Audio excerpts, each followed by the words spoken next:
अस्सलामुअलैकुम, welcome to cooking with Benazir. आज की हमारी रेसिपी है मटन मलाई हांडी। अब मटन बन रहा है तो प्रेशर कुकर तो आएगा ही। जितना ऑयल हमें मटन मलाई हांडी में बनाकर तैयार करने के लिए यूज़ करना है उतना हमने डाल दिया प्रेशर कुकर में। मान लीजिए 5 टेबलस्पून होगा। ऑयल गर्म हो जाने के बाद हम उसमें प्याज डालेंगे। तो यहाँ 2 मीडियम साइज़ के प्याज यूज़ किए हमने। मोटा मोटा सा प्याज को बस रफली कट किया है। साथ में टमाटर भी मिला देंगे। तो टमाटर भी हमने मोटे मोटे से कट कर लिए हैं। ये भी 2 मीडियम साइज टमाटर हैं। अब ये दोनों चीज़ों को हमने फ्लेम को हाई करके फ्राई करना है। अच्छी तरह से फ्राई करेंगे 4 से 5 मिनट तक। थोड़ा सा इसमें नमक भी डाल देते हैं, ½ टीस्पून के आसपास। तो ये दोनों चीज़ें जल्दी पक जाएगी। मीडियम टू हाई फ्लेम पर ही हमने कंटिन्यूस चलाते हुए 5 से 6 मिनट फ्राई कर लिया दोनों चीज़ों को। बस ये परफेक्ट हो गए हैं। फ्लेम को बंद करेंगे और इसे इस तरह से पूरी तरह ड्रेन करके एक बर्तन में निकाल लेंगे। ऑयल को हमने दोबारा से गरम कर लिया। फ्लेम को ऑन करके इसमें मटन डाल देंगे। यहाँ हमने 500 ग्राम मटन ले लिया है। सुखा लिया मटन को, मटन में पानी ना रखें। फ्लेम हाई है, हमें इसे बहुत अच्छी तरह फ्राई करना है। तो यहाँ मटन को हमें इतना अच्छे से फ्राई करना है कि वो लाइट ब्राउन कलर का हो जाए। क्योंकि अक्सर हमें ये भी कमेंट्स आते हैं कि मैम सेम तरीका हमने फॉलो किया लेकिन आपकी तरह नहीं दिख रहा था। तो वैसे भी होता है कि कभी कभी टाइमिंग्स भी बहुत काम कर जाते हैं। तो यहाँ मटन को हम कंटिन्यूस चलाते हुए 4 से 5 मिनट तक फ्राई करेंगे। तब तक करेंगे जब तक ये अच्छी तरह से ब्राउन नहीं हो जाता। तो मटन को तो हमने बहुत अच्छी तरह फ्राई किया। आप देख सकते हैं किस तरह फ्राई हुआ है मटन। 5 मिनट हमें लग गए थे। फ्लेम को हम लो करेंगे। 1 टेबलस्पून भरकर इसमें अदरक लहसुन का पेस्ट मिला देंगे। साथ में हम नमक भी मिलाएंगे।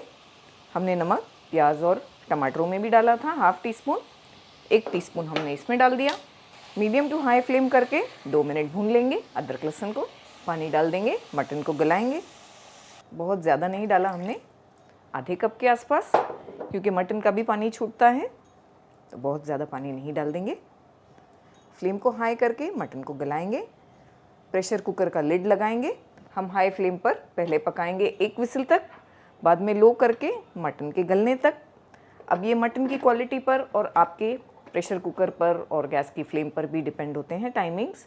तो वो हिसाब से मटन के गलने तक पका लें। मटन तो गलता है।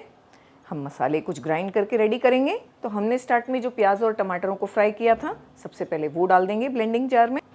साथ में हम इसमें 15 से 20 बादाम और 2 हरी मिर्चें भी डालेंगे।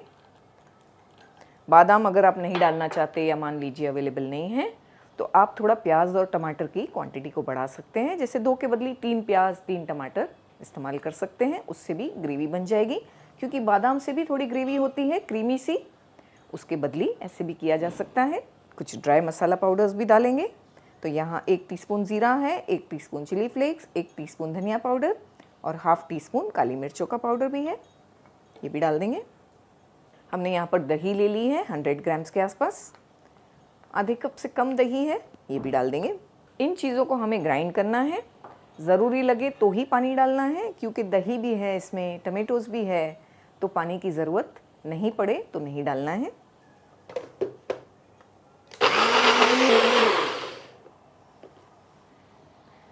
इसे तो हमने बिल्कुल फाइन ग्राइंड कर लिया है। प्रेशर नेचुरली रिलीज़ हो गया है। चेक करेंगे।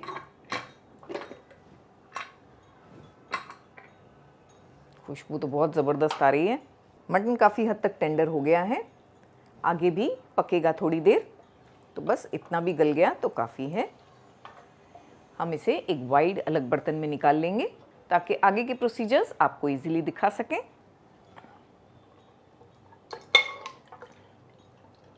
फ्लेम को ऑन करके लो पर रखेंगे और जो मसाला हमने ग्राइंड करके रेडी किए हैं ये डाल देंगे।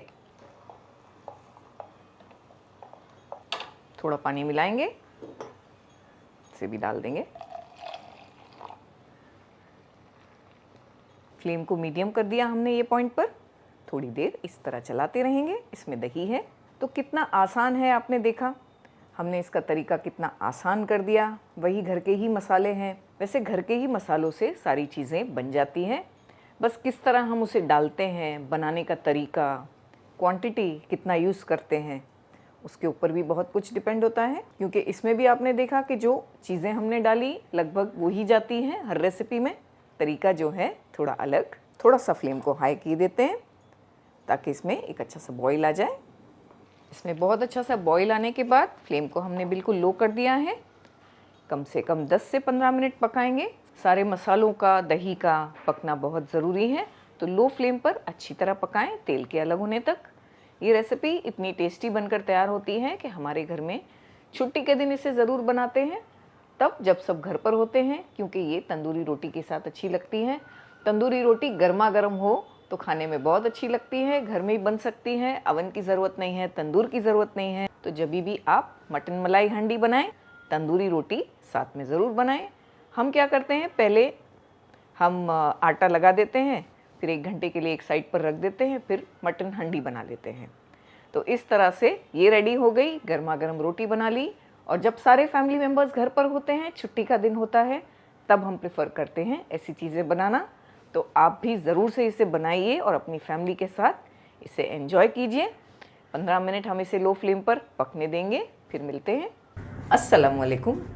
आज हम व्हीट तंदूरी रोटी बनाने जा रहे हैं, वो भी घर पर, बिना अवन और बिना तंदूर के। तो आइए स्टार्ट करते हैं। 15 मिनट तक हमने बिल्कुल लो फ्लेम पर इसे भुना, लेकिन 1 से 2 बार चेक भी किया था, क्योंकि इसमें बादाम भी है और प्याज का पेस्ट भी है, तो नीचे लगने के चांसेस होते हैं। पूरी तरह हमने सुखा दिया, तेल भी अलग हो गया है। यहाँ हम इसमें ग्रेवी बना लेंगे। अब जितनी ग्रेवी आप पसंद करते हैं वो हिसाब से बना सकते हैं। वैसे अगर आप इसे राइस के साथ खाना चाहते हैं तो थोड़ी ग्रेवी एक्स्ट्रा भी बना सकते हैं। हमने 1 कप पानी डाल दिया और फ्लेम को हाई किया। गर्म पानी ऐड किया हमने इसमें। थोड़ा थोड़ा इसमें बॉईल आ रहा है। ये पॉइंट पर कसूरी मेथी डालेंगे हम इसमें। तो 1 टीस्पून हमने भर कर ली, थोड़ा थोड़ा सा रोस्ट कर लिया, इसे डाल देंगे। कसूरी मेथी का अच्छा सा फ्लेवर आता है इसमें। 1/2 टीस्पून के आसपास गरम मसाला पाउडर भी डालेंगे, हमारा होममेड, बस 1/2 टीस्पून। बॉईल आ रहा है तो फ्लेम को लो कर देंगे और ये दोनों चीज़ें डालकर भी इसे हमें 3 से 4 मिनट पकाना है, ताकि जो पानी हमने इसमें डाला उसका कच्चापन भी ख़त्म हो जाए और अच्छी सी ग्रेवी बनकर रेडी हो जाए। तो फ्लेम को लो करके इसे दोबारा से कवर करेंगे।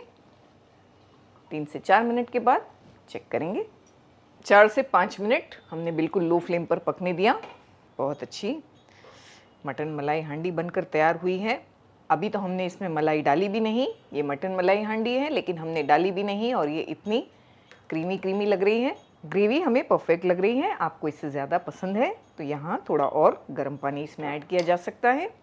फाइनली इसका सबसे इम्पॉर्टेंट इंग्रेडिएंट हम डालेंगे फ्रेश क्रीम। तो 1/3 कप के आसपास हमने फ्रेश क्रीम डाल दी। आप चाहें तो फ्रेश क्रीम अवॉइड कर सकते हैं, लेकिन ये मटन मलाई हांडी है, मलाई तो डालनी है। घर की मलाई भी इस्तेमाल की जा सकती है। आप चाहें तो घर की मलाई को थोड़ा सा बीट करके गाढ़ी मलाई को इसमें डाल सकते हैं। ये डालने के बाद 2 से 3 मिनट और पकाएंगे लो फ्लेम करके, फिर सर्व करेंगे।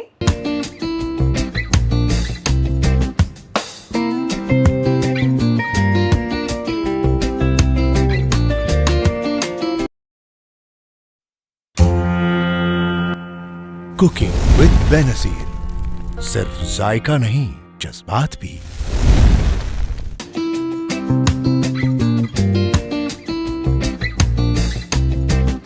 दोस्तों, खीर तो हमें बहुत पसंद है। पेशावरी रबड़ी खीर हमारी ऑल टाइम फेवरेट है। अगर आपने एक बार इसे ट्राई कर लिया तो ये आपकी भी ऑल टाइम फेवरेट हो जाएगी। तो चलिए बनाना शुरू करते हैं पेशावरी रबड़ी खीर। सबसे पहले हमने चावल ले लेना है यहाँ। तो ये आधा कप बासमती चावल लिए हमने। वज़न से देखें तो 120 ग्राम्स बासमती चावल है। बासमती चावल यूज़ करने से अच्छी सी खुशबू आती है खीर में। आप चाहें तो वो जो टुकड़ा बासमती है वो भी इस्तेमाल कर सकते हैं। यहाँ हमने चावल को आधे से 1 घंटे पहले भिगाना होता है, तो हमने भिगाकर रेडी कर लिया है। इन्हें पका लेंगे। भीगे हुए चावलों को हमने एक बर्तन में डाल दिया। पानी डालेंगे बॉईल करने के लिए। अच्छी तरह से बिल्कुल सॉफ्ट कर लेना है हमें। तो हम यहाँ पर 2 कप भरकर पानी डालेंगे, आधा लीटर पानी। तो चावलों को पहले नरम कर लेते हैं। 12 से 13 मिनट हमने इसे बॉईल किया अच्छे से। चावल को अच्छी तरह से नरम पकाना है हमें। ये रेडी हो गए हैं परफेक्ट तरीके से। थोड़ा थोड़ा इसमें पानी है। फ्लेम को हम बंद करेंगे, इसे एक साइड पर रख देंगे ठंडा होने के लिए। चावल को हमने रख दिया है ठंडा होने के लिए। एक साइड पर हमने 1 लीटर दूध को भी बॉईल करने के लिए रख दिया है। 3 से 4 उसमें हरी इलायचियाँ डालेंगे और इसे अच्छी तरह से बॉईल होने देंगे। लो टू मीडियम फ्लेम पर हमने रखा, इसे इस तरह चलाते रहेंगे। दूध भी बॉईल हो जाएगा, साथ में हमारे चावल जो है वो भी ठंडे हो जाएंगे। चावल ठंडे हो जाएंगे तो हमें इन्हें मिक्सर में डालकर ग्राइंड करना है। इसमें ऑलरेडी थोड़ा थोड़ा पानी है, तो पानी दूध कुछ भी ऐड नहीं करेंगे, ऐसे ही ग्राइंड करेंगे मिक्सर में डालकर।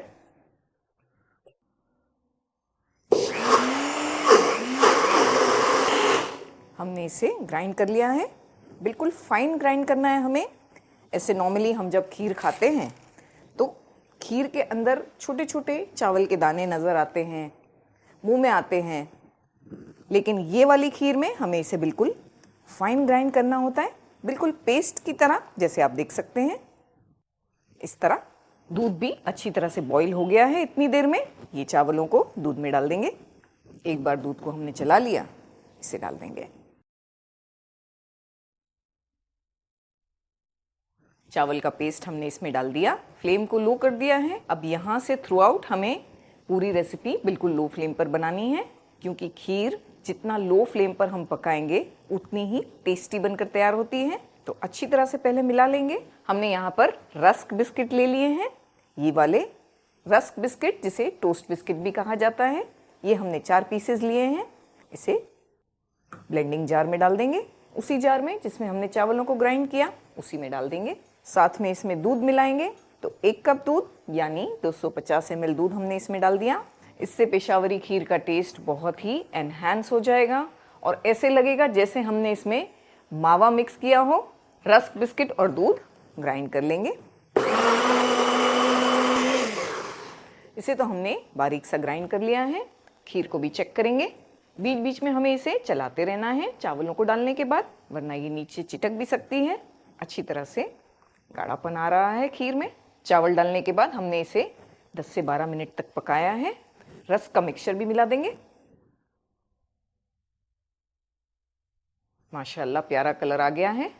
तो बिस्किट और दूध का मिक्सचर डालने के बाद हमने इसे तकरीबन 10 से 12 मिनट और पकाया।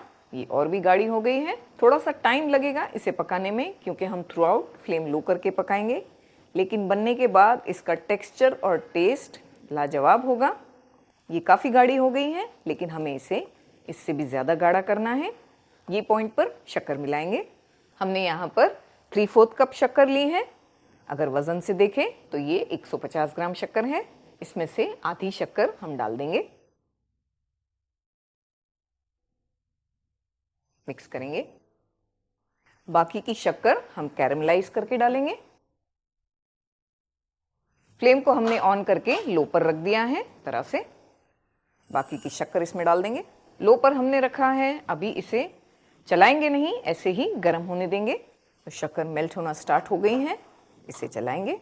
फ्लेम को लो ही रखेंगे, शक्कर को मेल्ट होने देंगे। साथ में एक अच्छा सा गोल्डन कलर लेकर आना है हमें। तो इस तरह से लो फ्लेम पर 2 मिनट हमने चलाया। शक्कर मेल्ट भी हो गई और परफेक्ट डीप गोल्डन कलर आ गया है। बस जब ऐसा कलर आ जाए फ्लेम को बंद करना है और इसे पोर कर देना है।